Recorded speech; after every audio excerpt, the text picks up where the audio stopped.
Ini sebelum kita belajar masuk kepada firman Tuhan ini, kita berdoa, kita mengundang Sis Carol Mukuan memimpin kita dalam doa pembuka. Silahkan Sis Carol.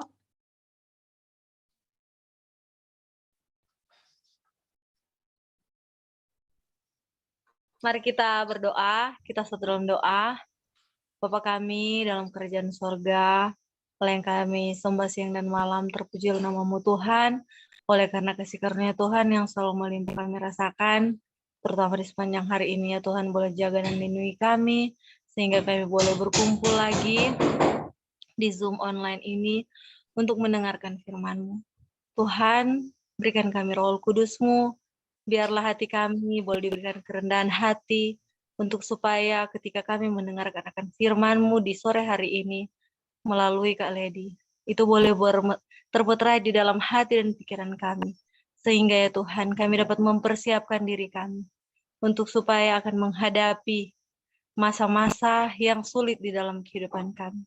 Kami tahu Tuhan, setan juga bekerja di dalam kehidupan kami.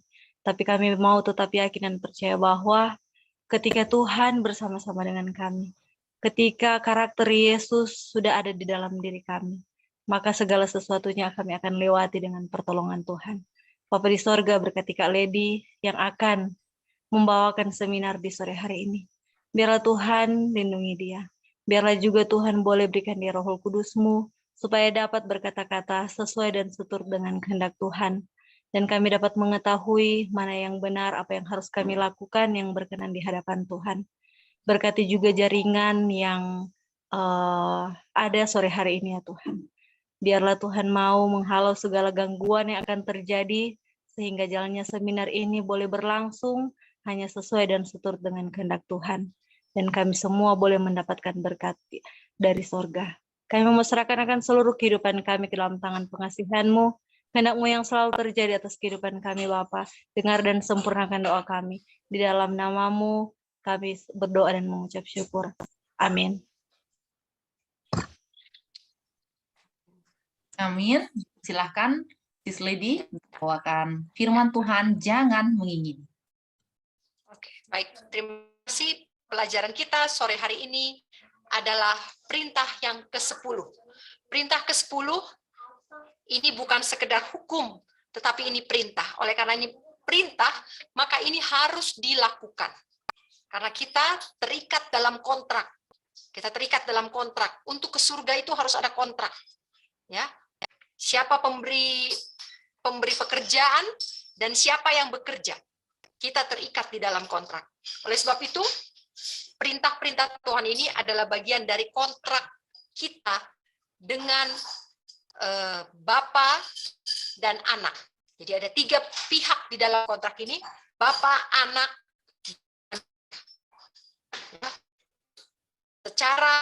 Secara simbolik, Bapa sudah memberikan approval, persetujuan kepada anak untuk membawa kita menjadi pewaris-pewaris kerajaan surga.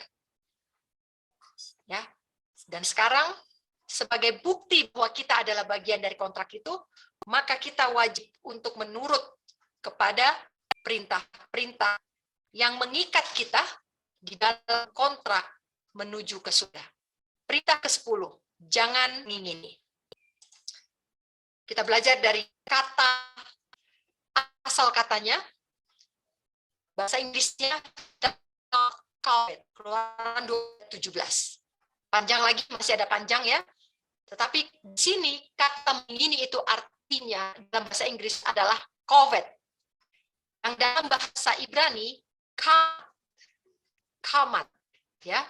Artinya covet di sini artinya suka akan sesuatu atau seseorang, menyukai objek itu, atau juga berhasrat, greatly desire, artinya sangat mengingini. Ya, kalau bahasa Indonesia ini cocoknya adalah berhasrat. Kemudian covet di sini juga arti lustnya sangat kuat sampai mengejar, ya, Atau juga dalam bahasa Indonesia kita mengenal kata birahi. Ya. Kemudian covet ini juga berarti long for, atau merindukan. Merindukan sesuatu, menginginkan sesuatu, ya. Seperti saya, saudara-saudara juga pasti long for heaven, merindukan surga. Ya. Kemudian, apakah objek yang tidak boleh diingini? Ya, yang tidak boleh diingini. Kenapa saya katakan tidak boleh? Karena ada yang boleh. Kita akan nanti. Di sini secara detail, perintah ini mencakup beberapa hal yang tidak boleh diingini. Tidak boleh dirindukan, dan tidak boleh menjadi hasrat, cita-cita, nggak boleh. Ya. Apa saja itu? Yang pertama adalah rumah sesama. Rumah sesama ini bahasa aslinya berarti juga keluarga, berarti juga anak perempuan. Ya. Kemudian istri sesamamu. Ya. Ini adalah istri, pasangan wanita. Ya. Kemudian juga, apakah kita boleh menginginkan pasangan? Tidak juga, ya. Jadi ini istri, pasangan sesama kita, sesama manusia, ya. Kemudian neighbor servant atau maid servant. Ini adalah hamba laki-laki dan hamba perempuan, ya. Bukan hanya hamba, tetapi karyawan, ya, karyawan orang lain, karyawan orang lain. Kemudian di sini tidak boleh mengingini sapi jantan orang lain. Ya, sapi jantan sesamamu. Apakah ini ox, neighbor's ox? Ox ini artinya sapi jantan. Tetapi ini secara khusus dalam arti kata bahasa Ibrani-nya digunakan untuk terminologi perjalanan. Jadi berupa kendaraan, ya, berupa kendaraan. Tidak boleh, kendaraan tidak boleh diingini. Kemudian keledai jantan, ya, keledai jantan. Kemudian apakah keledai betina? Ini nggak perlu ditanya, ya. Artinya semua yang dimiliki sesamamu, keledai jantan, ternaknya. Kalau di sini ayam tidak disebutkan, bukan berarti kita boleh mengingini ayam peliharaan orang lain, bukan begitu artinya, ya. Jadi semua yang dimiliki, termasuk tetangga kita, rekan kita, teman sejawat, kolega, kawan, saudara, suami, kekasih, ataupun orang lain sesama kita manusia. Nggak boleh kita mengingini. Baik.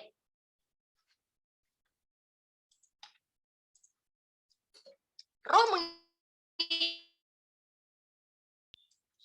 uniknya di sini, kata mengingini juga berarti kalau dalam bahasa Inggris, bukan dalam bahasa Ibrani. Tadi bahasa Ibrani, ya. Dalam bahasa Inggris, mengingini dengan tamak menggunakan kata dasar yang sama, yaitu covet, ya. Covet. Di sini di dalam Roh Nubuat, di dalam Conflict and Courage, mengutip satu ayat di dalam 1 Timotius 6 ayat 10. Sebab akar segala kejahatan adalah cinta uang. Mengejar ini covet, ya. Beberapa orang mengejarnya. Mereka sudah disesatkan dari iman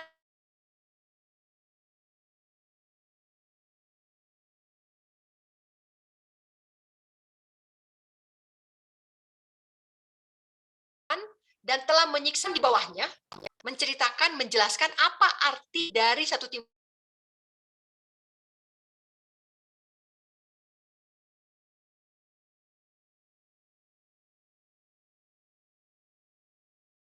Timotius 6 ayat 10. Di sini, Roh Nubuat betapa lembutnya juru selamat memperlakukan Yudas Iskariot yang akan menjadi pengkhianatnya. Dalam ajaran Yesus, dia memikirkan prinsip-prinsip kebajikan yang menyerang akar ketamakan. Jadi, rohnya Yudas ini adalah roh covet, roh mengingini. Yang dalam bahasa Inggris juga berarti covet, ya. Covet ini artinya tamak. Jadi roh ketamakan dengan roh mengingini, dengan roh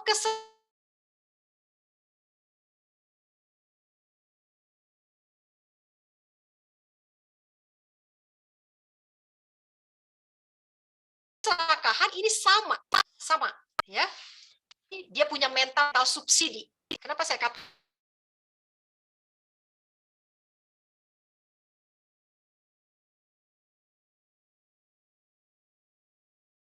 saya selalu saya juga sama bekerja di dalam punya mental subsidi. Ya, kenapa? Yudas ini punya mental subsidi. Karena ketika dia melihat Maria Magdalena mencuci kaki Yesus dengan minyak wangi yang mahal, apa kata Yudas? Lebih baik uang itu dikasih kepada orang miskin. Orang miskin artinya dia merasa dirinya orang miskin. Ya, karena sifat awalnya roh awalnya adalah roh ketamakan, roh keserakahan. Dia mengingini minyak wangi itu, dia mengingini uang itu untuk dirinya karena dia menganggap saya orang miskin. Saya lebih pantas disubsidi dengan uang itu daripada uang itu dibuang-buang. Saudara-saudara, jangan pernah punya roh tamak, serakah, ataupun roh subsidi. Bekerjalah dengan tanganmu dan kakimu selagi kau masih sehat. Walaupun kita adalah misionaris, tapi bukan berarti kita perlu memelihara mental-mental subsidi seperti ini. Jangan mengandalkan proposal. Angkat cangkul, kerjakan, olah lahan. Jangan membuat malu Tuhan, seperti pelajaran kita minggu lalu. Jangan kita terbeban menjadi beban orang lain, kemudian kita bersungut, sehingga hidup kita ini mempermalukan Tuhan kita. Sehingga kita menjadi apa? Menjadi saksi dusta. Ingat, orang yang menjadi saksi dusta pada saat ini, dialah juga yang akan menjadi Yudas Iskariot pada waktu penganiayaan nanti. Jadi karakter keserakahan, karakter ketamakan yang kita pelihara pada zaman ini, pada masa tenang ini, inilah yang akan menjadikan kita menuai karakter Yudas pada waktu penganiayaan nanti. Keinginan yang egois. Saudara-saudara, roh mengingini berawal dari keegoisan. Patriarch and Prophet 309, paragraf yang kelima. Perintah ke-10 ini menyerang akar dari semua dosa. Melarang keinginan yang egois. Jadi perintah ke-10 bukan hanya jangan mengingini rumah, istri, kendaraan, dan lain sebagainya. Bukan. Tetapi ini menyerang akar dari semua dosa. Yaitu apa akarnya? Keegoisan. Inilah akar dari segala dosa. Loh, tadi katanya ketamakan. Sekarang keegoisan. Memang benar. Akar dari segala dosa adalah cinta uang. Tamak, serakah, cinta uang, ini adalah egois. Jadi kalau kita mau menilai saya ini egois atau tidak, mari kita lihat berapa uang yang kita habiskan untuk diri kita. Saya beri contoh di sini. Bagaimana saya bisa menilai keegoisan saya? Apakah saya ini memiliki roh egois atau tidak? Saudara-saudara, banyak sekali yang menyaksikan ya. Oh, saya selalu memberi. Kalau ada penjual buku yang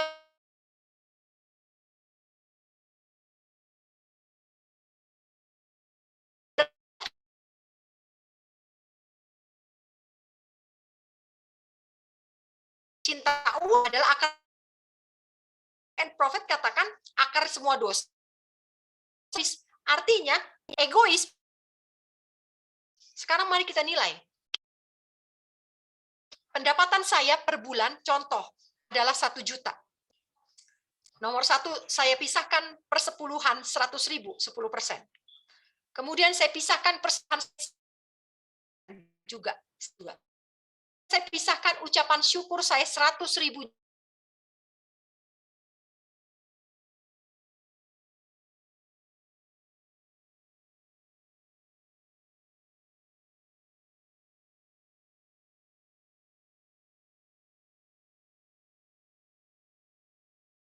Juga. Kemudian saya pisahkan dana miskin diri saya loh. Saya ini sangat dermawan. Apakah benar? Saudara-saudara, mari kita lihat. Anak adalah bagian dari diri. Maka kebutuhan anak yang kita berikan 200.000 itu sama juga dengan diri kita yang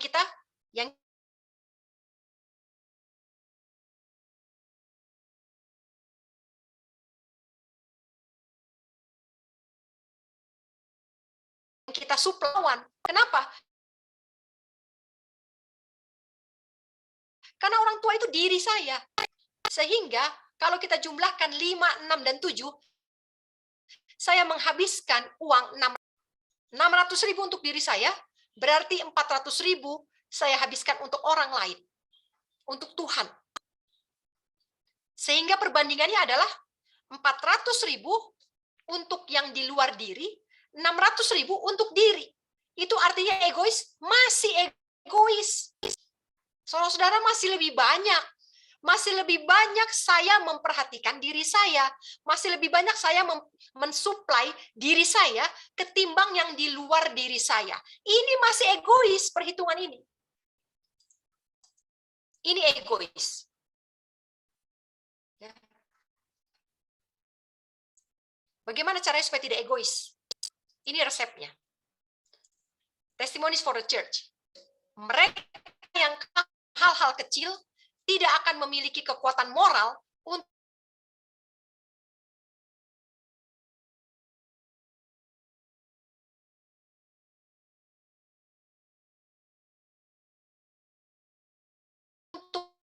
aja saya kalah, apalagi pertandingan yang besar. Semua orang yang berusaha menjadikan kejujuran sebagai prinsip yang berkuasa dalam urusan kehidupan sehari-hari perlu waspada agar mereka tidak mengingini perak, tidak mengingini emas, ataupun pakaian. Caranya bagaimana supaya saya tidak egois?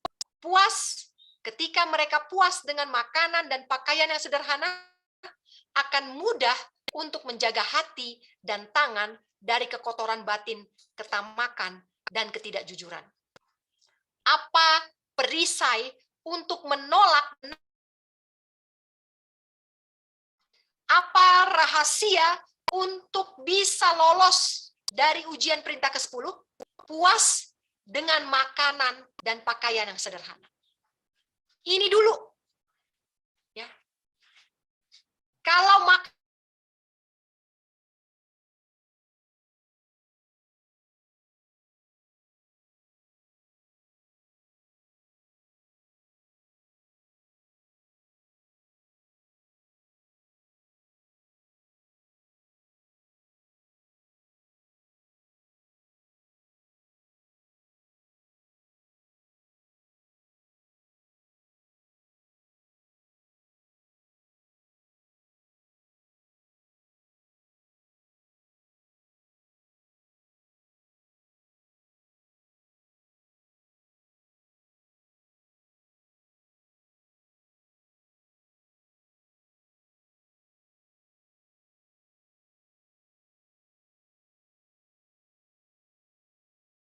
maaf, ini modem saya dipakai anak saya, dipencet-pencet jadi mati tadi. Ya. Jadi pada saat saya ingin meloloskan diri saya atau ingin menang melawan ujian perintah ke-10, caranya bagaimana? Saya harus puas dengan makanan sederhana. Apa itu artinya makanan sederhana? Saudara-saudara, reformasi kesehatan. Reformasi kesehatan, reformasi pakaian. Inilah cara saya untuk awal. Saya tidak katakan bahwa hanya ini caranya, bukan. Nanti kita akan belajar lebih dalam. Tapi untuk awal, ya, untuk menjaga itu artinya adalah awal, ya. Kalau kita sudah kena masuk ke dalam pencobaan perintah ke-10, nah ada caranya untuk lepas, ya. Tapi untuk menjaga supaya saya tidak masuk dalam pencobaan ini adalah saya puas dengan makanan yang sederhana. Reformasi kesehatan. Sehingga kalau saya reformasi kesehatan, kalau saya reformasi pakaian, maka pendapatan saya 1 bulan 1 juta, saya kasih persepuluhan 100.000, saya habiskan untuk diri saya 100.000, sisanya adalah untuk orang di luar saya. Ya, saudara-saudara, bisa dibalik. Bisa dibalik. Saya habiskan untuk saya misalnya 200.000, dari situ saya bagi untuk semua orang yang berhubungan dengan saya. Jangan presentasinya lebih banyak untuk diri. Anak, orang tua, istri, suami, dan lain sebagainya. Bayar uang sekolah anak, bayar tagihan listrik, belanja, dan lain sebagainya. Sehingga ketika di total, oh saya sederhana. Dari mana saya bisa menilai saya sederhana? Jangan sampai saya ini termasuk di dalam hati yang licik. Kita tidak bisa mengukur diri kita sendiri dengan hati yang masih licik. Cara yang saya lakukan adalah untuk saya bisa menganalisa apakah saya ini egois atau tidak. Ini yang saya lakukan. Pendapatan saya, penghasilan saya, habiskan untuk segala sesuatu yang di luar diri saya. Saya kecilkan kebutuhan saya sekecil-kecilnya, supaya saya tidak menginginkan apapun. Dirubah perbandingan budgetnya, ya, supaya kita puas dengan apapun yang sederhana. Gaya hidup tidak perlu ditinggi-tinggiin, karena itu akan tinggi dengan sendirinya. Ya, kalau gaya hidup naik sesuai dengan kenaikan gaji, ini yang parah. Ini parah. Sehingga apa? Tidak ada kesempatan kita untuk menolong orang lain. Karena apa? Kalau slip gajinya naik, maka cicilannya dinaikin. Nggak akan selesai. Dan tidak akan kita bisa keluar dari perangkap dosa perintah ke-10 ini.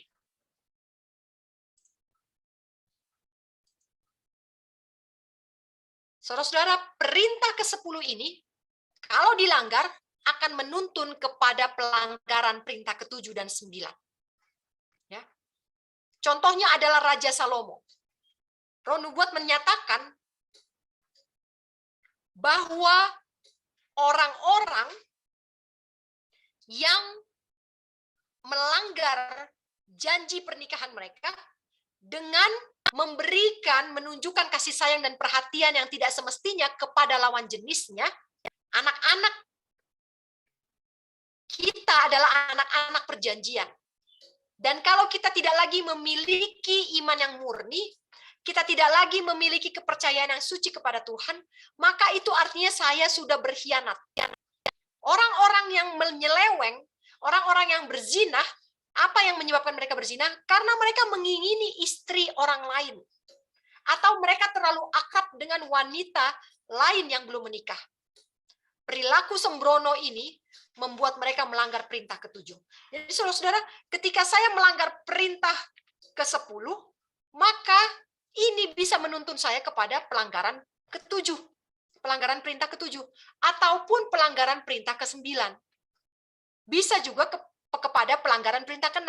Artinya, kepada kita semua pada sore hari ini, pelanggaran perintah ke-10 akan membuat saya menghancurkan semua penurutan kepada hukum-hukum Tuhan yang lainnya. Sekarang, tadi kita tidak boleh mengingini rumah dan lain sebagainya. Tetapi ada hal-hal yang boleh kita ingini. Apa itu yang boleh kita ingini? Kita boleh menginginkan kerja keras. Saudara-saudara, sebagai pengikut Kristus, kalau terima Yesus sebagai juru selamat pribadi saya, maka saya akan sangat berhasrat, sangat mengingini untuk bisa melayani Tuhan. Saya akan mengingini pelayanan. Dan bukan pelayanan yang disubsidi, tetapi pelayanan yang membutuhkan kerja keras, yang memerlukan kesulitan, dan membutuhkan pengorbanan. Saudara-saudara, kalau pelayanan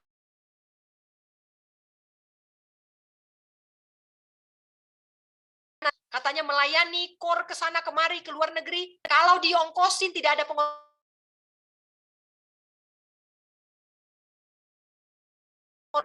Pelayanan itu harus kerja keras. Pelayanan itu harus sulit, harus berkorban. Tidak boleh cinta diri. Itu seorang pelayan yang sejati. Harus menyangkal diri. Seperti yang saya katakan tadi. Jangan budget untuk diri besar. Oh, karena saya pelayanan. Saya butuh ini, saya butuh itu. Tidak ada seperti itu. Seorang pelayan yang sejati harus menyangkal diri. Harus mengangkat salib. Harus mengikuti jejak Kristus. Hidupnya sederhana. Tapi tidak boleh apa? Tapi tidak boleh sederhana dalam kesetiaan dan kasih. Kasihnya harus mewah, harus berlimpah kasihnya. Kesetiaannya harus berlimpah. Ya, tidak boleh diirit. Untuk hidupnya dia boleh irit, tetapi untuk kasihnya tidak boleh irit. Inilah yang harus dimiliki oleh setiap pelayan Kristus. Jadi kita boleh mengingini, apa yang harus kita ingini? Kita harus mengingini kerja keras. Pelayanan yang membutuhkan kerja keras. Ya. Supaya saya bisa membiayai biaya internet, saya harus mengerjakan kebun saya harus membawa hasilnya, dan saya harus menjualnya, supaya saya memperoleh uang untuk membiayai pelayanan saya. Saudara, William Miller adalah seorang pelayan. Ron Nubuat mencatat bahwa William Miller di buku Christ in His Sanctuary, Kristus di dalam baitnya yang kudus, di sana dikatakan bahwa William Miller adalah seorang petani yang rajin. Dia membiayai perjalanan misinya dengan hasil pertaniannya. Ya, kerja keras. Dia bekerja supaya nanti pada musim tidak bisa menanam, ya, musim tidak menanam artinya musim dingin atau musim gugur, dia pergi untuk berkhotbah, untuk bersaksi. Uang yang dia kumpulkan pada waktu dia bisa menanam, itulah yang digunakannya untuk membiayai perjalanannya. Kerja keras. Kerja keras, berkorban diri makin kecil supaya pelayanan makin besar. Inilah hasrat yang benar. Apalagi yang boleh kita ingini? Kita boleh mengingini hadiah terbaik. Kita harus mengingini hadiah. Apakah hadiah terbaik itu? Hadiah terbaik adalah kesabaran, kepuasan yang bersukacita. Artinya kita puas tapi tidak bersungut-sungut. Ya, kepuasan yang dipenuhi dengan rasa sukacita, rasa syukur. Itulah hadiah terbaik. Salah satunya hadiah terbaik adalah kesabaran dan kepuasan. Kemudian apa lagi hadiah terbaik? Hadiah terbaik adalah kemampuan intelektual, selera yang baik, keterampilan, kehalusan karakter, dan peningkatan karakter yang sejati. Inilah hadiah terbaik. Kita harus mengingini ini. Ini kita harus inginkan, dambakan, harus berhasrat. Ya. Tadi kita berhasrat untuk apa? Untuk pengorbanan, untuk kerja keras, untuk kesulitan. Siap, jangan menghindari kesulitan, justru kita harus mengingini kesulitan. Itu yang benar. Tapi bukan berarti saya membuat diri saya sulit sehingga saya tidak bisa untuk menunjukkan kasih saya. Contoh misalnya. Contoh. Kalau dalam satu kelompok, kita dalam satu kelompok, ada sesuatu yang rusak. Ya, ada sesuatu yang rusak. Nggak usah jauh-jauh lah. Kita country living. Saya nggak tahu ambil contoh selain dari country living ya. Karena hidup kami di sini ya inilah yang saya saksikan ya. Country living. Kita punya mata air perlu untuk di maintenance, perlu untuk dirawat. Kenapa kita harus menghindar dari pekerjaan ini? Oh, kemarin saya sudah. Yang lain dong, kan kita yang pakai air ini banyak. Kenapa harus saya terus? Gantian dong.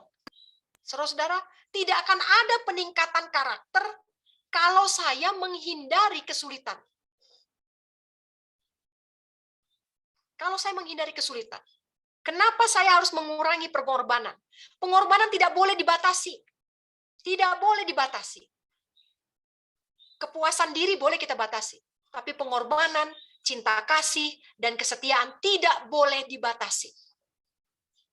Saudara-saudara, ketika saya memilih lahan country living, oh saya mau yang begini. Oh itu terlalu sulit. Ingat, ketika saya menghindari kesulitan, berarti saya sedang membuat keinginan saya pada tempat yang salah. Karena kita harus mengingini kesulitan. Karena di sana ada pembentukan karakter. Tidak pernah ada pembentukan karakter di tempat yang tidak ada kesulitan. Nggak pernah ada. Ketika kesulitan terjadi, disitulah ada pembentukan karakter. Kemampuan intelektual juga ada di sana. Ini hadiahnya. Ketika ada kesulitan tadi, yang sebelumnya ya, slide sebelumnya. Ketika ada kerja keras, ketika ada kesulitan, ketika saya menginginkan pengorbanan, maka hadiahnya apa? Di dalam hal yang 3 itu. Kerja keras, kesulitan, dan pengorbanan. Hadiahnya apa? Hadiahnya saya beroleh kesabaran, saya beroleh kepuasan, saya beroleh sukacita, saya beroleh keberanian. Keberanian untuk mempertahankan keyakinan saya. Saya beroleh kemampuan intelektual, saya beroleh selera yang baik, saya memperoleh keterampilan. Kenapa? Karena dalam kesulitan saya bertahan. Otomatis keterampilan saya improve, meningkat. Kemudian karakter saya juga diperhalus dan meningkat. Karakter yang sejati itu mengalami peningkatan. Saudara, inilah hadiah yang terbaik. Ini kita bisa peroleh kalau ada pengorbanan, ada kesulitan, dan ada kerja keras. Harus mengingini itu. Baru kita bisa dikatakan sebagai pelayan. Sekarang apakah penghalang pelayanan? Saudara-saudara, tadi pada slide yang pertama kita sudah belajar bahwa keegoisan, ya, cinta diri. Dari mana saya bisa hitung cinta diri? Nggak usah jauh-jauh, hitung aja berapa uang yang kalian habiskan dalam 1 bulan untuk diri. Untuk anak, istri, orang tua, rumah tangga. Kalau itu budgetnya, persentasinya masih lebih tinggi daripada apa yang saya habiskan untuk Tuhan, untuk sesama saya, maka ini masih ada sifat egois. Dan keegoisan itulah yang menjadi penghalang saya untuk melayani. Jangan tanya, kenapa sudah Country Living tidak pernah melayani? Tuhan itu butuh pelayan banyak sekali. Pekerjaan terlalu banyak, pekerja sangat sedikit. Tapi karena keegoisan masih dipelihara di dalam hati manusia, maka inilah yang menghalangi setiap pelayanan untuk diberikan Tuhan ke tangan orang-orang yang dia butuhkan, yang sebenarnya Tuhan butuhkan. Sampah dunia sudah menyumbat saluran jiwa. Keegoisan mengendalikan pikiran. Keegoisan membengkokkan karakter sehingga karakternya tidak lurus lagi. Kalau hidup saya tersembunyi bersama Kristus di dalam Tuhan, pelayanan Tuhan itu tidak akan pernah membosankan. Kalau semua hati kita dipersembahkan kepada Tuhan, maka kita akan menemukan bagian dan kita akan menginginkan untuk berpartisipasi dalam pekerjaan pelayanan Tuhan. Jadi penghalang pelayanan itu apa? Penghalang pelayanan itu adalah keegoisan. Caranya bagaimana? Kecilkan dulu dirinya. Coba dikecilkan. Pertama-tama kecilkan dulu budget untuk diri. Otomatis ini semua nanti akan terkontrol. Apalagi penghalang pelayanan. Penghalang pelayanan adalah kalau saya mendambakan satu berkat yang berada di luar jangkauan saya. Ya. Saya mau Country Living, tapi saya kepengen jalanannya hitam mulus aspal dan di sebelahnya ada Indomaret. Ya ini susah, ya. Saya mendambakan, oh saya nggak bisa melayani. Kenapa? Karena jalanan Country Living, tempat Country Living saya jelek sekali. Oh saya nggak bisa melayani karena saya tinggalnya terlalu jauh. Oh saya nggak bisa melayani karena tempat saya terlalu tinggi. Nggak ada seperti itu. Penghalang pelayanan itu adalah keegoisan. Kalau saya mendambakan satu berkat yang di luar jangkauan saya, sehingga saya tidak bisa memandang, menghargai berkat yang sekarang saya nikmati. Saya selalu melihat orang lain beruntung. Oh iya, dia bisa melayani karena dia ada sinyal. Bagaimana saya nggak bisa melayani? Listrik aja saya nggak punya di sini. Kemudian, oh dia bisa melayani karena dia punya mobil. Oh saya nggak bisa melayani karena saya tidak punya mobil. Kita ingin melayani dengan sesuatu yang tidak kita punya. Ya. Sehingga mata kita dikaburkan karena kita meremehkan kebaikan yang kita nikmati. Kita berpaling dari kehormatan yang kita miliki, yang tidak kita peroleh. Artinya, kita menginginkan sesuatu yang nggak ada. Kalau mau melayani dengan apa yang ada. Jangan pikirkan, oh saya harus bangun rumah 150 meter persegi baru saya bisa melayani medical missionaries. Nggak ada cerita-cerita seperti itu. Nggak punya rumah pun bisa melayani kalau tidak egois. Tetapi orang yang egois, inilah penghalang pelayanan. Jangan pikir saya tidak bisa melayani karena saya tidak punya ini, itu, dan lain sebagainya. Coba lihat. Mari lihat apa yang ada pada tangan kita. Apa yang ada pada tangan saya, sudahkah saya membagi ini dengan cinta Kristus? Ataukah saya membagi berkat ini dengan cinta diri? Ini yang harus kita koreksi. Korek lebih dalam supaya hati ini bisa mengeluarkan hal-hal yang tersembunyi yang memang tidak kita sadari, tetapi kita lakukan sehingga kita terhalang untuk diangkat sebagai pelayan-pelayan Kristus. Dosa Lucifer adalah mengingini. Dosa Lucifer mengingini. Ya, dulu Lucifer ini dia diselubungi oleh sinar kemuliaan Tuhan yang kekal. Terus-menerus dia diselimuti oleh sinar kemuliaan. Tetapi dia tidak puas dengan sinar kemuliaan saja. Dia mulai menginginkan kemuliaan yang lain. Kemuliaan yang diberikan Bapa hanya kepada anaknya. Ya.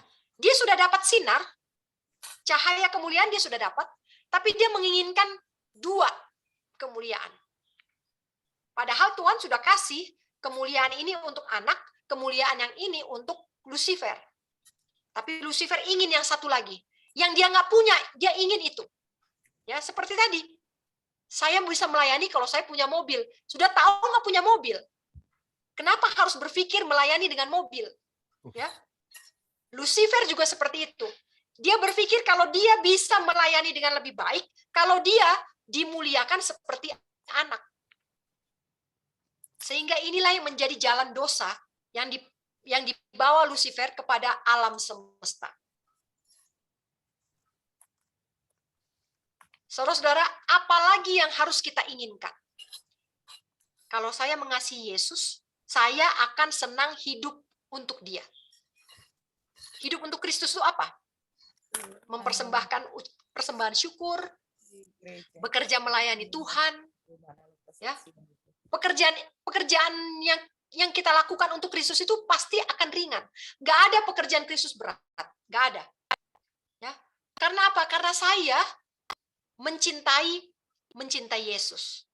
Segala sesuatu yang saya lakukan atas dasar cinta pasti ringan. Ya. Kalau saya sudah mencintai Yesus, seperti tadi balik, saya berhasrat, saya akan mengejar, saya akan menginginkan rasa sakit, saya akan menginginkan kerja keras. Rasa sakit maksudnya penderitaan, ya, penderitaan. Bukan sakit karena demam, bakteri, virus dan lain sebagainya, bukan ya. Tapi penderitaan. Penderitaan karena pekerjaan Yesus, ya. Karena kasih saya kepada Yesus, saya nggak masalah rugi. Saya nggak takut rugi, saya nggak takut sakit. Jangan sampai, ya, karena saya cinta Yesus, ada orang yang sakit COVID, saya nggak takut untuk tolong dia. Kenapa? Karena saya nggak takut. Nggak takut kalau saya tertular pun saya nggak takut. Rasanya itu terlalu besar. Tidak bisa saya menahan diri saya untuk menyentuh dan melayani dia supaya dia beroleh kesembuhan. Seperti Yesus. Tidak ada yang bisa menghalangi Yesus untuk menyentuh orang kusta. Jadi kalau kita sekarang, saya mau melayani, ada orang sakit bersin aja kita udah kabur.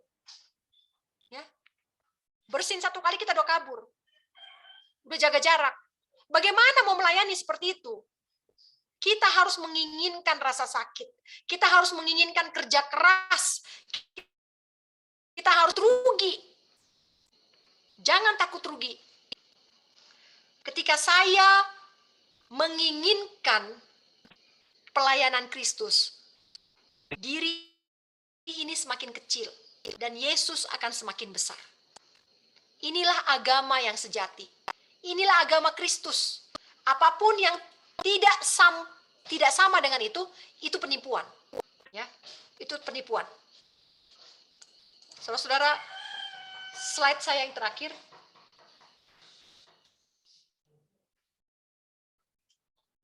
Slide saya yang terakhir. Roh mengingini dipelihara sejak anak-anak. Jadi saudara-saudara jangan kaget, loh kenapa ya? Kok saya jadi orang yang egois? Ini sudah ada sejak anak-anak. Bagaimana kita bisa mencegah ini kepada anak-anak kita ya? Bagaimana caranya roh mengingini ini masuk melalui anak-anak? Anak-anak yang dididik demikian tidak akan memiliki cinta atau kesenangan untuk hidup yang praktikal. Mereka tidak bahagia kecuali mereka bisa berada di masyarakat, diperhatikan, dan dipertontonkan, dijadikan pameran.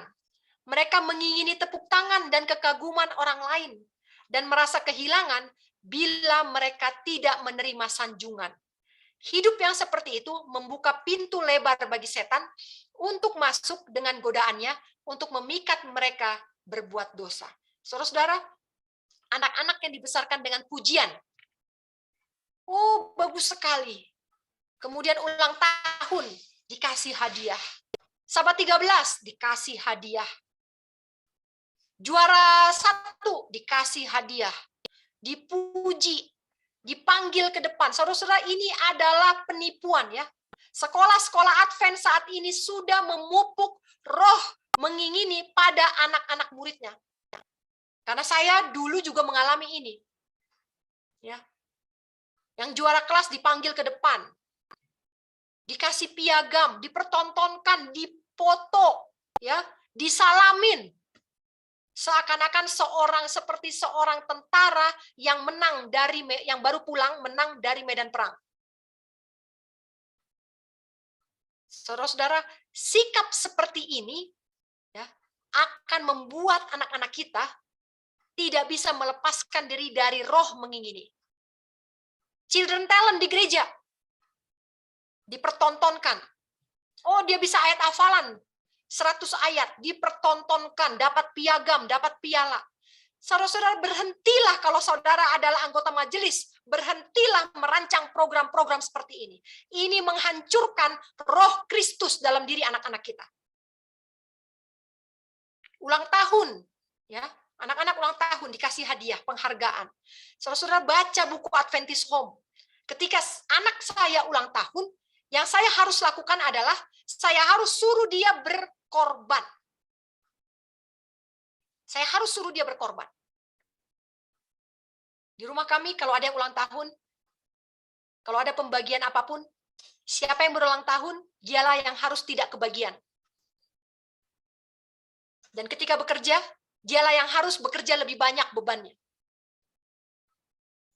Bahkan anak saya laki-laki, saya suruh bekerja untuk menolong orang lain. Pergi ke kebun orang lain, tolong 1 hari di sana. Jangan mengingini apapun.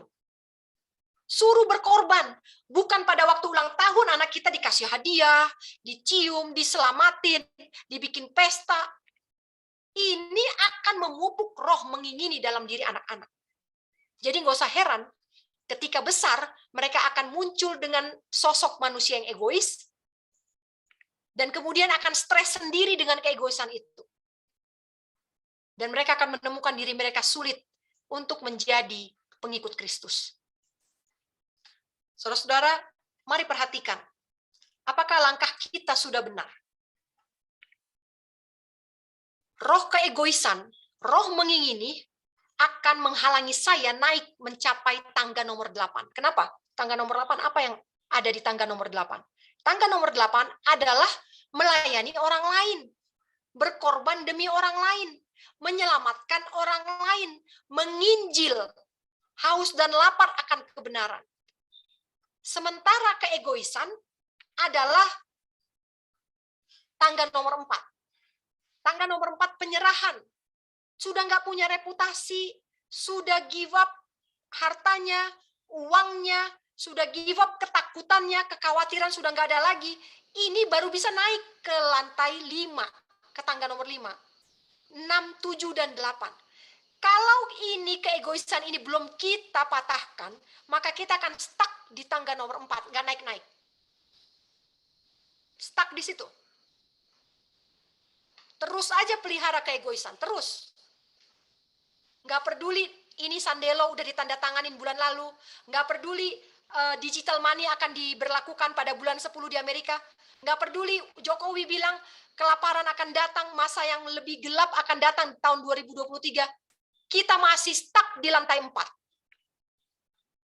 Karena apa? Karena takut mengecilkan diri kita.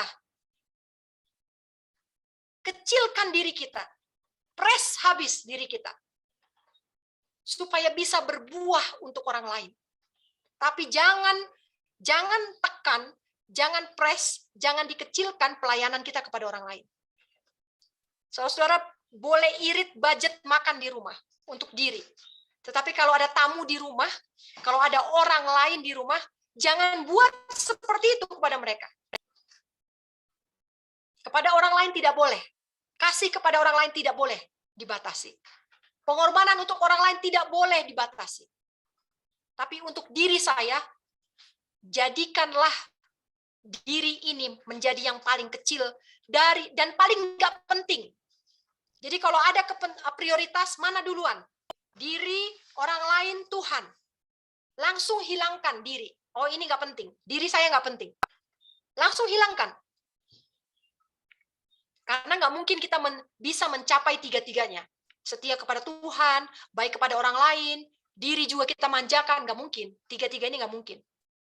Jadi ketika kita bentrok, harus memilih untuk prioritas, maka matikan prioritas diri. Kalahkan langsung. Tutup langsung.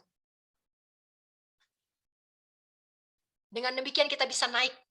Naik lebih cepat. Yang paling banyak, yang paling susah itu 4-5 yang pertama. Padahal inilah yang paling gampang. Jalan yang paling gampang yang Tuhan sediakan untuk kita. Karena pembenaran oleh iman hanya perlu apa? Datang pada Yesus.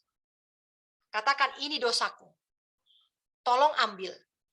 Ganti dengan kuasa supaya saya tidak ulangi dosa ini lagi. Selesai. Itu 1-5 lewat.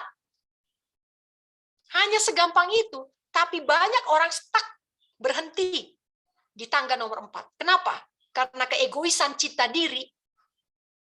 Dia mengingini berkat orang lain. Orang lain karirnya seperti ini, saya harus seperti itu. Bersaing. Orang lain kebunnya seperti ini, saya harus seperti itu. Orang lain ternaknya seperti ini, saya harus seperti itu. Orang lain rumahnya seperti ini, saya harus seperti itu. Nggak semua orang, ya, nggak semua orang menerima berkat yang sama.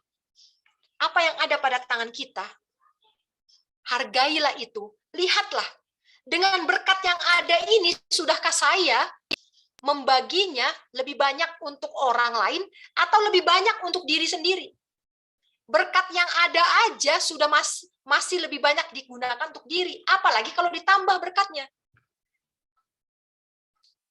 Saudara-saudara, mari kita give up. Mari kita give up. Penghalang nomor 1 dari pelayanan adalah pelanggaran perintah ke-10. Dan pelanggaran perintah ke-10, inilah awal mula dosa di dalam alam semesta. Lucifer berdosa karena pelanggaran perintah ke-10. Ini menuntun dia kepada pelanggaran yang lainnya. Dia akhirnya menjadi pembunuh, dia menjadi pendusta, dia menjadi bapa segala dusta, dia juga adalah penyebab perzinahan, dia juga yang menyebabkan orang mencuri, berbohong, dia juga yang akan menghancurkan hari Sabat Tuhan, dia yang akan menghancurkan kepercayaan kepada bapa dan anak dengan patung-patung dan lain sebagainya, dengan keberhalaan. Dia juga yang sudah mengaburkan pengertian kita tentang nama Tuhan yang begitu agung. Semua setan lakukan dimulai dengan roh mengingini. Apakah perintah ke-10 ini kurang berat dibandingkan perintah yang lain? Tidak, saudara-saudara. Perintah ke-10, malaikat aja jatuh. Malaikat aja nggak sanggup untuk lakukan itu. Tetapi kita, orang-orang yang mengasihi Kristus, kita sudah dibenarkan oleh iman. Kalau sudah dibenarkan oleh iman, pasti bisa melakukan lolos dalam ujian perintah ke-10. Dan kalau kita lolos ujian perintah ke-10, maka kita akan lolos pada ujian hari Sabat. Sandelo akan datang. Mereka yang sudah lulus ujian karakter saat ini akan lolos pada ujian Sandelo. Jangan pikir saya country living, sudah pasti saya akan lolos Sandelo. Enggak. Kecuali saya berubah karakternya, baru saya bisa lolos pada ujian Sandelo. Sandelo itu hanya pengumuman. Hanya pengumuman. Ujiannya adalah sekarang. Perintah-perintah Tuhan adalah ujian karakter. Tetapi bagaimana Tuhan bisa bekerja bagi mereka ketika mereka tidak mau melakukan kehendaknya, ketika mereka menolak untuk mengindahkan instruksinya sehubungan dengan reformasi kesehatan? Saudara-saudara, bagaimana saya bisa lolos ujian karakter? Dimulai dari penurutan kepada reformasi kesehatan. Saya sudah berikan pelajaran reformasi kesehatan sebelum kita masuk ke dalam pelajaran 10 perintah Tuhan. Kalau 10 perintah ini masih susah untuk kita lakukan, untuk kita turuti, coba cek reformasinya. Pasti masih ada yang salah. Reformasi kesehatan ada 33 pasal, ada 33 nomor. Ya. Satu saja yang kita langgar akan membuat kita sulit untuk melakukan perintah-perintah Tuhan. Coba cek reformasi kesehatannya. Kenapa saya susah sekali untuk country living? Kenapa saya susah sekali untuk tidak egois? Kenapa saya tidak bisa melayani Tuhan? Coba cek reformasi kesehatannya. Sudah sepenuhnya atau enggak? Ya. Karena masalah penurutan hukum Tuhan dengan penurutan reformasi kesehatan ini berhubungan erat. Gagal di reformasi kesehatan, gagal di ujian karakter perintah Tuhan. Inilah kuncinya utamanya. Jadi saudara-saudara, tidak ada yang sulit. Tidak ada yang sulit. Reformasi kesehatan sudah dikasih. Sudah diberikan kepada kita. Mandi pagi, teh kopi jangan dipegang, jangan disentuh sama sekali. Daging makan 2 kali sehari. Obat-obatan kimia dijauhkan. Kita sudah punya terang yang lengkap. Ini akan membuat saya lebih mudah untuk menjadi penurut-penurut perintah Tuhan. Hukum moral akan lebih mudah dituruti kalau saya sudah menurut dalam reformasi kesehatan. Ini pelajaran kita sore hari ini. Kalau ada pertanyaan, saya persilahkan.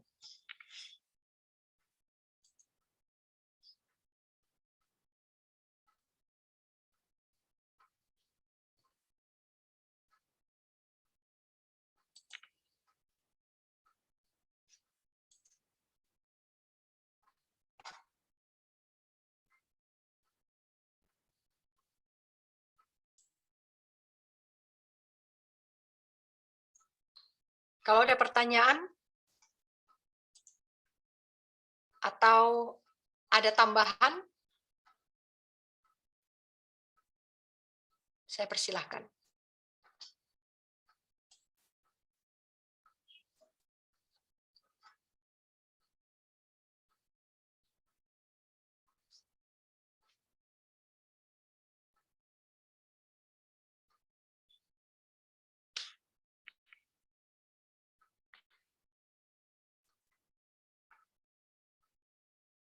Oh, Pak Bobi.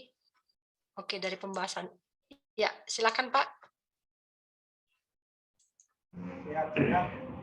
Baik, terima kasih. Selamat sore, Sisladi. Ya, selamat sore Pak. Sebenarnya nggak menyimpang jauh sih, tapi karena tadi Bu Ledi sempat ngomong tentang country living, saya jadi teringat ini Bu. Pergumulan saya dan keluarga selama ini kan ingin segera memenuhi panggilan Tuhan untuk country living. Ya. Setelah saya terima pekabaran ini 2 tahun, hampir 2 tahun sejak corona itu kan kami langsung tidak ingin menunda. Bahkan kalau ada orang bilang mungkin kami ingin segera lari terbirit-birit mau ke sana ya. Meskipun Bu Ledi sudah bilang bahwa karakter Kristus ini kan bisa dimanapun berada. Belum tentu yang country living pun bisa memenuhi atau memiliki karakter Kristus juga belum tentu kan gitu. Nah, saya kemarin lebih tepatnya 3 bulan atau 4 bulan yang lalu ya, saya ke teman saya di Malang. Dia sudah country living, itu kenal sama si Sledi itu orang. Mas Tri itu yang istrinya meninggal itu dia sudah country living di Malang. Nah, setelah saya lihat situasinya di sana, saya cocok, saya senang. Ya, dan beliau ingin, ayo Pak, segera Bapak ke sini, jangan ditunda-tunda. Tunggu apa lagi? Oh, tunggu Mas. Harus ada beberapa dana yang harus saya persiapkan dulu. Ya kan? Meskipun Mas nawarin saya sudah ada tanah, tapi kan saya minimal harus bangun rumah. Dan rumah itu kan juga butuh biaya yang nggak sedikit. Karena ini jauh dari mana-mana tempatnya Mas Tri ini, saya mau gitu. Nah, kemudian selang berapa bulan saya tidak komunikasi, tiba-tiba baru seminggu yang lalu beliau telepon saya, Pak, sepertinya Tuhan inginkan saya tinggalkan tempat ini. Kaget saya. Loh, maksudnya gimana? Ya, mungkin sepertinya saya harus keluar dari tempat ini dan menuju ke tempat yang baru. Ya, sepertinya doa-doa Pak Bobi ini sudah didengar Tuhan loh, bisa jadi melalui saya. Silakan Pak, Bapak segera datang ke sini.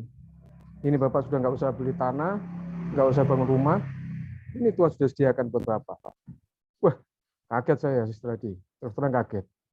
Nah, apakah ini bisa dikategorikan bahwa Tuhan memberi tanda ke saya untuk saya segera berkontrol living, ataukah ini jangan-jangan jebakan dari kuasa kegelapan gitu loh. Karena jangan sampai gara-gara saya mengingini untuk segera berkontrol living, akhirnya jalan saya keliru. Ya, saya seharusnya menyediakan sejumlah dana untuk itu, tetapi kok ternyata melalui teman saya ini kok sebenarnya Tuhan sediakan semua gitu loh. Nah, ini benar atau enggak ya nih pemikiran seperti ini gitu loh. Terima kasih, Lady.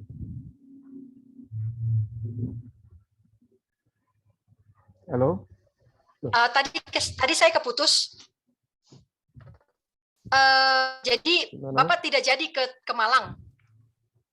Enggak, sudah beberapa bulan yang lalu. Ini kebetulan saya lihat di layar ini ada kakaknya Mas Tri ini ada di sini, Ibu Magda Kolem, ini kakak kandungnya nih. Ya, Mbak Magda.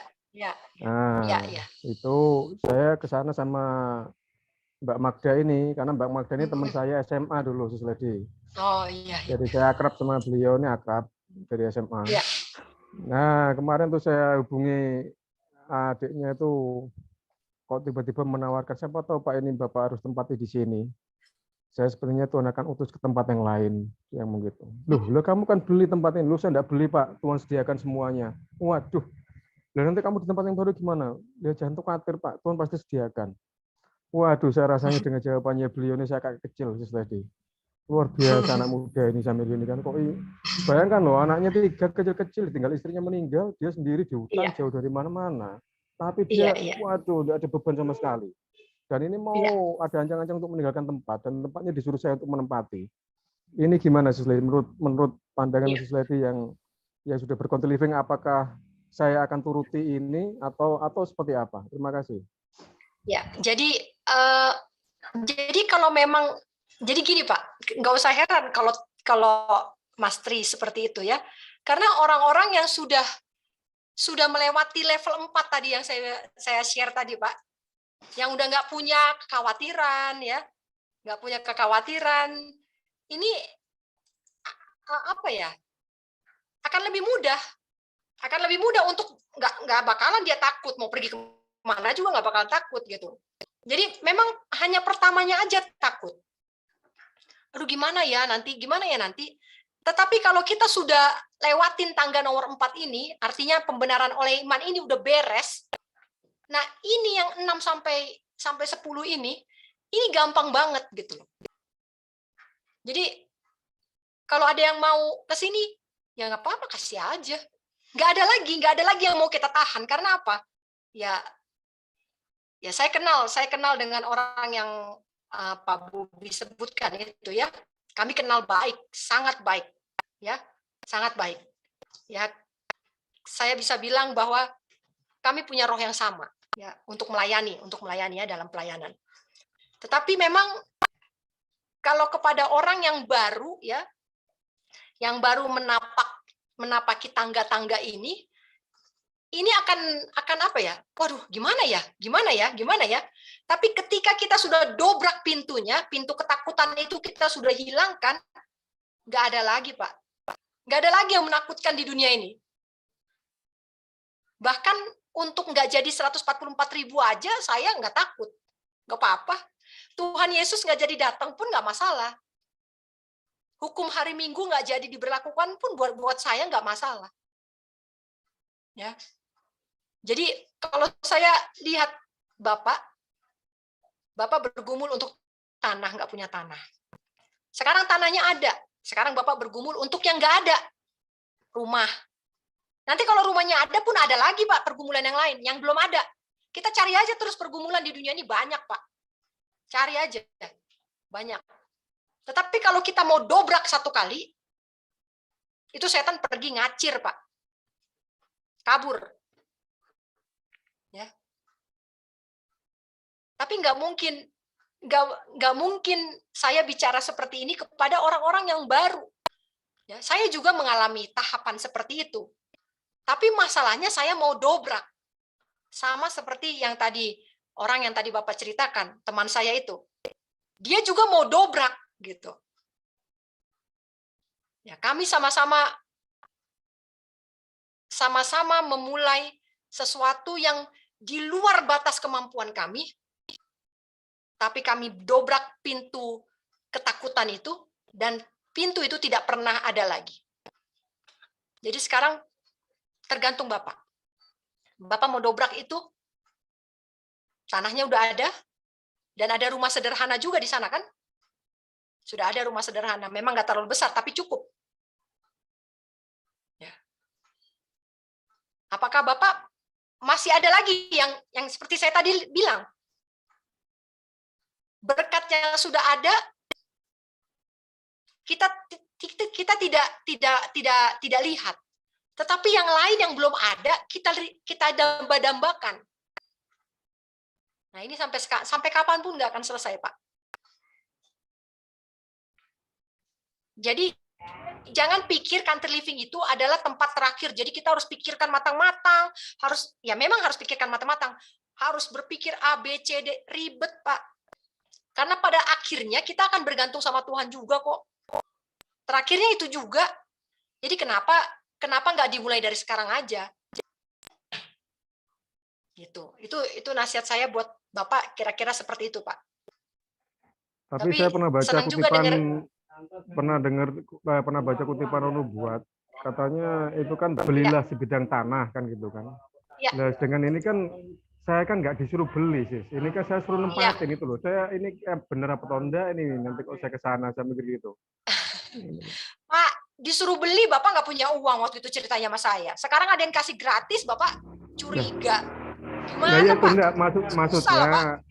maksudnya apakah ini nanti saya nggak nyalain aturan gitu loh.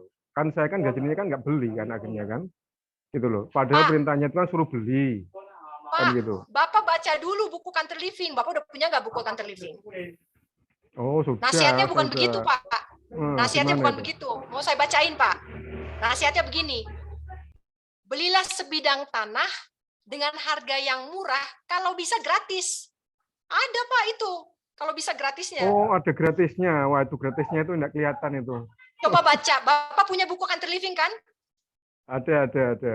Ada. Coba baca lagi, Pak. Ya. Saya juga waktu makan Country Living itu saya baca 10 kali, Pak. Ya, jadi baca aja terus, ulang lagi baca, itu kan sedikit bukunya. Ya. Oke, ada pertanyaan tadi dari sister di sini. Sister Rena, bagaimana dengan pasangan yang tidak mempunyai anak lalu mengadopsi anak? Adakah itu dianggap sebagai mengingini? Iya, itu mengingini. Mendambakan. Emang kenapa kalau nggak punya anak?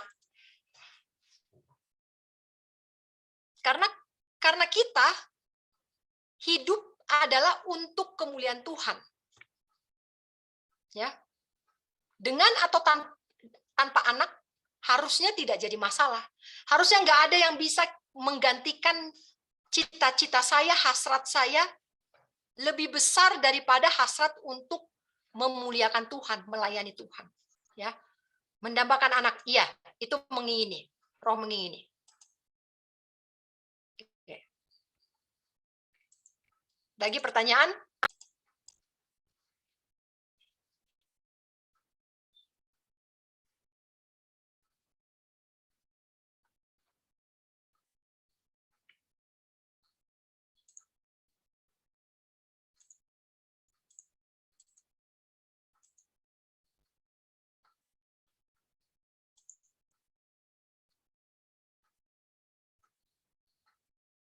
Baik, kalau tidak ada pertanyaan, saya akan berikan closing statement saya. Saudara-saudara, kita sudah menyelesaikan 10 perintah Tuhan. Bagian dari pekabaran masa kini. Pekabaran masa kini inilah yang harus dibicarakan oleh setiap pengkhotbah seharusnya. Kenapa? Karena sekarang ini kita menjelang akhir dari penutupan masa percobaan kita. Kita akan menutup ini. Masa ujian kita akan ditutup dan hasilnya akan diumumkan. Itu sebabnya cermin sudah diberikan. Hukum-hukum Tuhan adalah cermin. Ingat perabotan yang ada di halaman, apa yang ada di depan pintu kemah suci. Itu adalah bejana pembasuhan. Bejana pembasuhan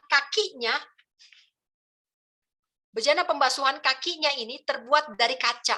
Sehingga orang-orang yang mau masuk ke dalam kemah suci, selain dia harus membasuh tangannya, dia harus melihat mukanya, kotoran apa lagi.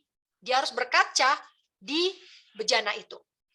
Saudara-saudara, Yakobus katakan bahwa cermin itu adalah perintah Tuhan, hukum Tuhan. Sekarang cerminnya sudah ada. Sekarang berkacalah kita. Saya berkaca, saudara-saudara juga berkaca. Masih adakah kekotoran di dalam karakter saya? Apakah jubah saya sudah putih? Sudah saya basuh di dalam darah anak domba? Hanya ini yang harus kita lakukan sebelum kedatangan Yesus yang kedua. Saudara boleh tertarik untuk mendengarkan peristiwa-peristiwa akhir zaman. Peristiwa-peristiwa yang sekarang ini terjadi. Agenda-agenda Jesuit boleh dengar. Tapi apakah itu membawa pemurnian karakter? Ataukah menambah ketakutan? Baru-baru ini seseorang menelpon saya dengan menangis ketakutan karena menonton khotbah tentang peristiwa akhir zaman. Dia tanya apakah saya sudah tonton. Saya bilang saya tidak tonton.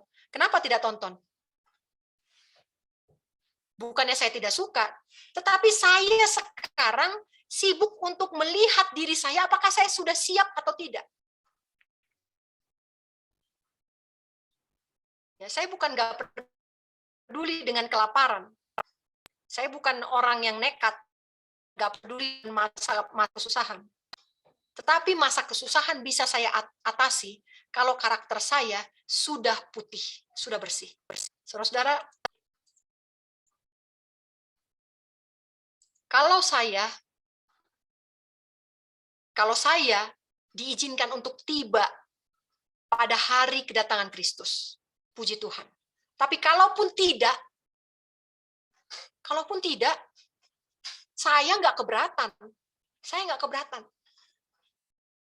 Kalaupun Tuhan menunda kedatangannya, saya juga nggak keberatan. Kalaupun ini dipercepat, puji Tuhan, amin. Apapun yang terjadi, saya tidak akan menggantungkan karakter saya kepada peristiwa-peristiwa yang akan terjadi. Oh, sudah pandemik. Oh, sudah sandelo. Oh, sudah tanda tangan. Oh, sudah kelaparan. Sudah perang. Apa artinya ini semua? Kalau karakter saya belum dimurnikan. Kalau dibilang, oh iya, kamu bilang begitu karena kamu sudah siap. Bukan sudah siap. Tidak ada orang yang siap. 144.000 saja, buku Maranatha katakan, mereka tidak tahu kalau mereka ini sudah siap. Jadi saudara-saudara, siap atau tidak siap, mari kita periksa karakter kita. Bukannya kita menimbun beras sekarang. Bukan itu yang harus kita lakukan, tapi kita periksa karakter. Ini loh cerminnya, ini kacanya. Sekarang ngaca deh. Ngaca, lihat muka masing-masing sekarang. Nilai diri masing-masing. Masih egois? Cek budget belanjaan 1 bulan. Masih egois apa enggak? Masih cinta diri apa enggak? Rubah. Kurangi bulan depan. Yang enggak perlu apa? Coret semuanya. Uang sekolah anak, kenapa harus bayar begitu mahal? Kenapa emang harus mahal? Kenapa nggak yang murah? Kalau sudah murah, bisa nggak tidak ada biaya untuk anak? Ya, kami tidak punya biaya untuk anak memang. Tidak ada biaya untuk anak, tetapi untuk mengasihi orang lain. Ini harus berlimpah dan tidak boleh terbatas. Saudara-saudara, banyak yang datang mengajukan topik yang harus kita bahas setelah ini. Tetapi saya mau katakan bahwa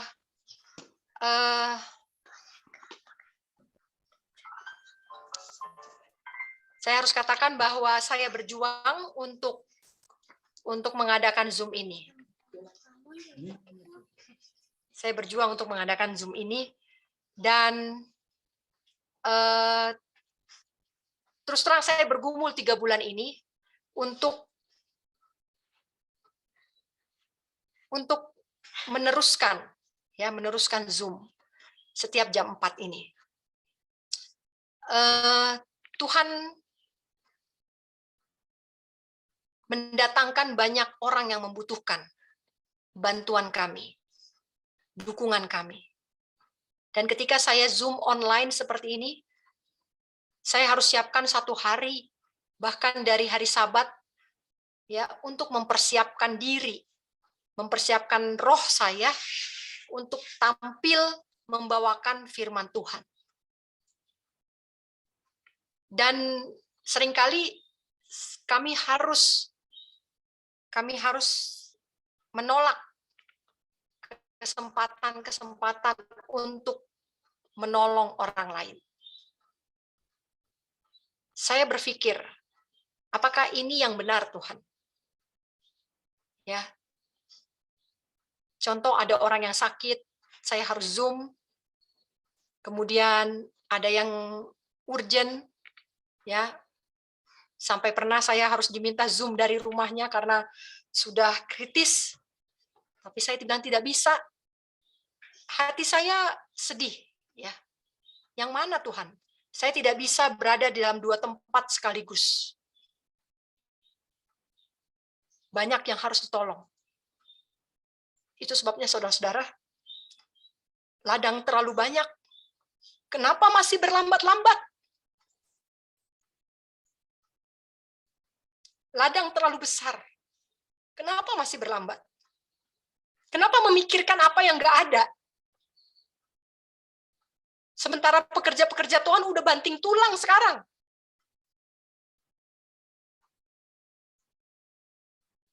Kenapa tidak bergabung? Lepaskan semua cinta diri. Supaya bisa melayani Tuhan.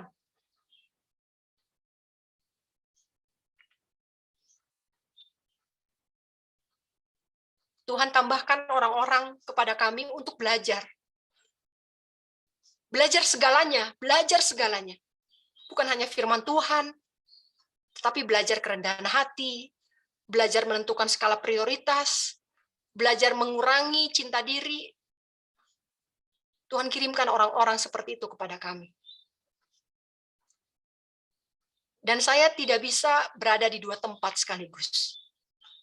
Saya sudah mencoba, saudara-saudara percayalah, saya mencoba yang terbaik.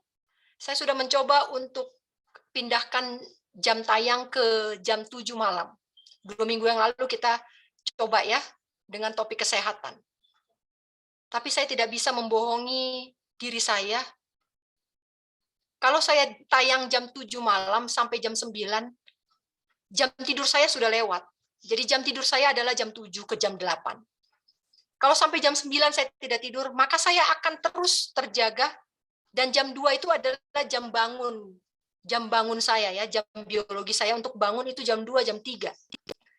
Dan jam 9 saya tidur, maka saya akan otomatis terjaga sampai jam 2. Saya nggak bisa tidur. Dan itu sebabnya saya berapa kali mencoba untuk jam 7 malam. Saya tahu banyak Zoominar diadakan jam 7 malam, karena orang-orang habis pulang kerja, mereka attendisnya lebih banyak, partisipannya lebih banyak. Saya tahu itu. Tetapi saya mencoba dan saya tidak bisa. karena saya harus bangun jam 3. Pekerjaan terlalu banyak. Khusus untuk pekerjaan-pekerjaan rohani, hanya bisa saya lakukan pada jam 3 sebelum matahari terbit, sampai matahari terbit. Setelah itu, sudah banyak yang harus dibantu. Jadi saudara-saudara, percayalah ini bukan keinginan saya, tapi saya mohon maaf, saya harus akhiri Zoominar online ini sampai sore ini saja. Selanjutnya, saya akan berikan video-video offline ya untuk di-upload di YouTube. Kita bisa belajar sama-sama. Kalau ada pertanyaan bisa di kolom komen, ya kolom komentar, dan inilah yang bisa saya lakukan. Karena pekerjaan-pekerjaan Tuhan ini sangat produktif saya lakukan ketika sebelum matahari terbit. Dalam 3 jam saja setiap hari dari jam 3 sampai jam 6, saya bisa menghasilkan banyak pekerjaan, menerjemahkan buku. Ini bisa satu buku bisa 4 hari saya selesaikan kalau saya bangun jam 3 pagi. Saya bisa melayani orang-orang yang minta didoakan, jam doa saya. Orang-orang yang mau sharing di pagi itu, karena apa? Karena sinyal internet sangat bagus di sana, jam-jam segitu. Ya. Dan kalau sore, cuaca di sini tidak menentu. Setiap sore saya berdoa, Tuhan, bagaimana cuaca hari ini? 3 kali, selama saya mengadakan Zoominar, 3 kali, layar komputer ini meledak di depan muka saya. 3 kali. Tapi komputer ini tetap berjalan, anehnya seperti itu. Udah 3 kali meledak. Kami bawa ke tukang servis, bisa lagi dipergunakan. Meledak lagi, karena petir. Kami bawa lagi tukang servis sampai 3 kali. Dan sampai sekarang masih berjalan dengan baik. Saudara-saudara, banyak yang saya alami. Ketika saya berbicara tidak atas persetujuan Tuhan, Tuhan hentikan, Tuhan matikan jaringan. Ketika saya membawakan topik perintah Tuhan bukan sesuai dengan kehendak Tuhan, maka Tuhan murka kepada saya. Saya sudah rasakan murka Tuhan. Melalui pelayanan Zoominar ini, saya juga sudah pernah merasakan tangan Tuhan jatuh atas saya. Saudara-saudara, pelayanan ini begitu berharga buat saya. Tapi saya tidak bisa berada di 2 tempat sekaligus. Saya berpikir bahwa Yesus ketika meninggalkan murid-muridnya, dia juga berpikir, dia sedih. Dalam Yohanes pasal 17, dia berdoa sangat iba untuk murid.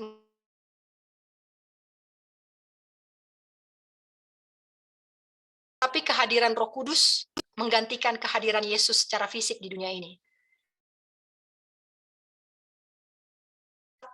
Dengan bantuan Roh Kudus, dia bisa hadir di berbagai tempat sekaligus.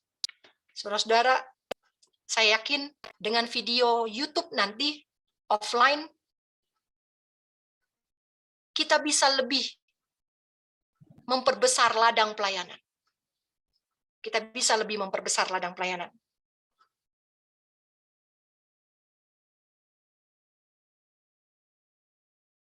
Yang datang tinggal bersama dengan kami, yang mau belajar juga. Ya. Saya harus membagi waktu lagi antara anak-anak dengan sahabat-sahabat yang bergabung bersama dengan kami Country Living di tempat ini. Untuk itu, mulai 2 minggu lagi, saya akan mulai pelayanan secara offline dari YouTube. Semoga ini tidak mengurangi kerinduan kita untuk bisa menggali lebih dalam akan firman Tuhan. Saudara, bersiaplah. Bersiaplah, karena pekerjaan terlalu banyak. Waktu terlalu sedikit. Ngapain dipikirin yang belum ada? Yang udah ada aja dipikirin. Jangan beratkan pikiran dengan apa yang nggak ada. Ingat hukum ke-10, perintah ke-10. Jangan mengingini. Berkat yang belum ada, maju dengan apa yang ada. Hilangkan kekhawatiran, hilangkan ketakutan. Ladang pelayanan akan diberikan kepada saudara. Terima kasih sudah bergabung. Terima kasih sudah mau mendengarkan. Terima kasih sudah mau mengkritik melalui WhatsApp, mau memberi saran kepada saya. Kata-kata saya yang salah, saya mohon dimaafkan. Yang keras, yang kurang lembut, atau yang tidak lembut sama sekali, saya dengan rendah hati mohon supaya saya dibukakan pintu maaf. Saya juga minta maaf, minta ampun kepada Tuhan, kalau ini adalah keputusan yang salah. Kalau memang Tuhan murka kepada saya akan lanjutkan lagi, saya akan hubungi Ibu Adelina, kita akan buka lagi Zoom ini. Tapi sampai saat ini, inilah yang terbaik, keputusan terbaik yang saya bisa buat. Kiranya Tuhan mempersatukan kita lagi. Saya akan tetap sediakan waktu untuk membuat video-video dengan topik-topik sesuai dengan permintaan yang sudah masuk. Ada yang minta 1888, ada yang minta topik kesehatan, dan lain sebagainya. Saya akan berusaha untuk memenuhi permintaan saudara-saudara semua, dan supaya saya pun bisa melayani yang lain, ya, yang ada di sini, ya, teman-teman yang datang, tamu-tamu yang datang, pasien-pasien yang sudah lama ingin belajar, ya, semua akan mendapatkan pelayanan yang sama. Kiranya Tuhan memberkati. Untuk yang mau buku, boleh hubungi Ibu Adelina nanti ya, host kita, supaya beliau bisa kasih tahu bagaimana cara untuk mendapatkan buku-buku.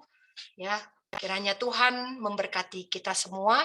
Pak Bobi, kalau mau kasih saran, boleh nanti di WA saya, ya Pak ya. Ya, saya kembalikan kepada MC. Terima kasih. Terima kasih, terpujilah nama Tuhan untuk pertemuan kita hari ini, terlebih untuk pertemuan dari hari Senin ke hari Senin, sudah lama kita lakukan, dan begitu banyak firman Tuhan yang tidak jelas selama ini sudah sangat jelas. Saya pribadi juga seperti itu, merasakan satu jernihnya firman Tuhan yang belum pernah saya dapatkan selama ini. Biarlah bibit-bibit yang ditanam. Mungkin kali berpikir bagaimana begitu, tapi itu bibit-bibit semuanya bertumbuh, dan biarlah itu bertumbuh di tanah yang subur. Terima kasih untuk pelayanan selama ini, Kak. Dan kami, tim dari Anna Maria Luka Besi, siap sedia kapanpun bila ada arahan dari Tuhan ataupun dari mana, kami siap sedia kapan saja. Dan terima kasih untuk keberkahan kita semuanya, hamba-hamba Tuhan. Biarlah kita mempraktekkan setiap terang yang telah kita terima, karena jam tergelap telah dekat. Terpujilah nama Tuhan, dan kami mohon kepada Sis Lady untuk berdoa. Berdoalah buat kami ini, Kak. Kiranya Tuhan senantiasa dengan rohnya yang sabar membantu kami untuk lebih berjalan ke tangga-tangga yang harus kita jalani sebelum terlambat. Kami silakan, Kak. Kita bersatu di dalam doa. Bapa kami dalam surga, sejak bulan April tahun lalu, Tuhan sudah membukakan kesempatan kepada hamba-Mu untuk mengambil bagian dalam pekerjaan para malaikat. Tuhan, tidak ada yang melayakkan hamba untuk melakukan pekerjaan ini. Semata-mata ini hanyalah kemurahan Tuhan saja. Sukacita yang terlalu banyak, terlalu besar.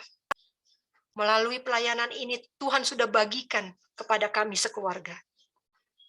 Bapa di dalam surga, karakter hamba-Mu ini juga terbentuk setelah hamba terjun langsung di dalam pelayanan Zuminar ini. Dan hamba-Mu merasa bahwa tangan Tuhan tidak pernah melepaskan kami semua. Hamba berusaha untuk jujur di dalam setiap pekabaran. Batu yang keras, hamba-Mu sajikan sebagai batu. Kapas yang lembut, hamba-Mu sajikan sebagai kapas yang lembut. Tetapi kalaupun ada yang hamba-Mu ini tutupi secara tidak sengaja, kiranya belas kasihan Tuhan dan pengampunan boleh menjadi bagian hamba. Khusus kepada seluruh partisipan yang dengan setia merindukan akan pekabaran-pekabaran firman Tuhan. Hamba berdoa, biarlah jangan pernah Engkau melepaskan mereka. Kalaupun saat ini pelayanan akan berganti dari online menjadi offline, supaya ada lebih banyak jiwa yang terjangkau, pelayanan, bidang-bidang pelayanan yang bisa hamba-Mu kerjakan melalui tempat yang jauh ini. Tetapi jangan biarkan anak-anak Tuhan yang berkumpul dalam Zoominar ini tercerai-berai dalam pengertian yang belum sempurna. Bapa dalam surga, sampai saat ini, inilah yang terbaik yang hamba bisa berikan kepada Tuhan. Kalaupun ini tidak berkenan, mari Tuhan, tegur hamba. Hamba siap, kemanapun Engkau tunjuk, aku akan berjalan ke sana. Bapa dalam surga, tolong tetap persatukan anak-anak Tuhan dimanapun mereka berada. Supaya mereka tetap menyala di dalam roh dan kebenaran.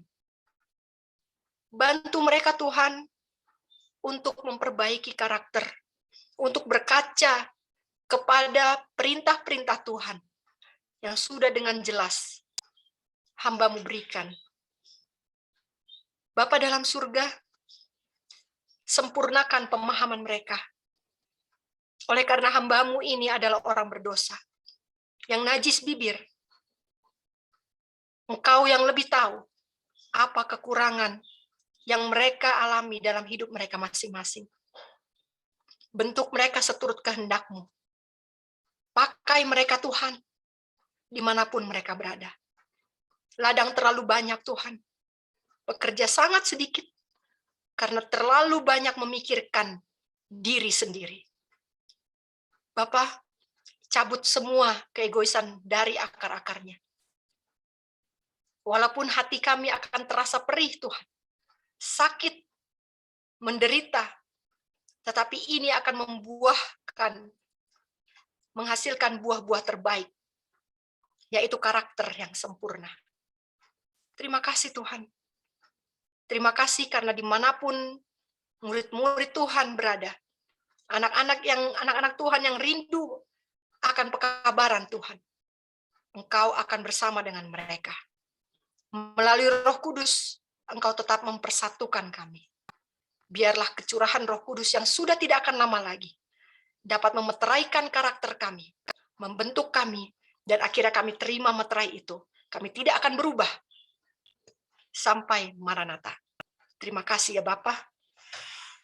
Di dalam nama anak-Mu, Yesua HaMasiah, kami berdoa. Amin. Amin. Terima kasih buat kita semuanya. Terima kasih buat Kak Lady. Tuhan memberkati kita semuanya. Sampai jumpa. Sampai jumpa. Terima kasih. Terima kasih. Terima kasih, Sister.